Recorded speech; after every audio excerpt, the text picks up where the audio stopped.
দেওয়ান এর কণ্ঠে আমার শোনা। শাকুর দেওয়ান অ্যাকচুয়ালি আমাদের কোক স্টুডিওর অফিসে এসেছিলেন এবং তার কণ্ঠে। শাকিব খানের আপকামিং সিনেমা হতে চলছে বরবাদ, যে সিনেমা নিয়ে পরিচালক একের পর এক চমক প্রকাশ করে যাচ্ছে। ইতিমধ্যে জানা গিয়েছে আগামী 10 তারিখে সিনেমার ফার্স্ট লুক প্রকাশ করা হবে। অন্যদিকে 15 তারিখ থেকে শুরু হবে সিনেমার শুটিং। তবে এবার হঠাৎ করে বড় চমক প্রকাশ পেল এই সিনেমার গান নিয়ে। আগেও শাকিব খানকে দেখা গিয়েছিল প্রীতম হাসানের ফোক গানে। এবার প্রীতম হাসানের রোমান্টিক গানের শুটিংয়ের মাধ্যমে শুরু হতে যাচ্ছে এই সিনেমার শুটিং। জানা যায় ইতিমধ্যে আজ সেই গানের রেকর্ডিংও শেষ করেছে প্রীতম হাসান।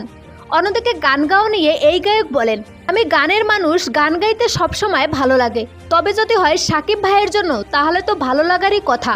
তিনি আরও বলেন, এবার একটা রোমান্টিক গান গাইলাম ভাইয়ের জন্য, আশা করি গানটা সবার মন ছুঁয়ে যাবে। উল্লেখ্য, এই গানের মাধ্যমে শুরু হবে বরবাদ সিনেমার শুটিং। সো ভিউয়ার্স, আপনার কি মনে হয় গানটি কেমন হবে জানিয়ে দিন কমেন্ট করে।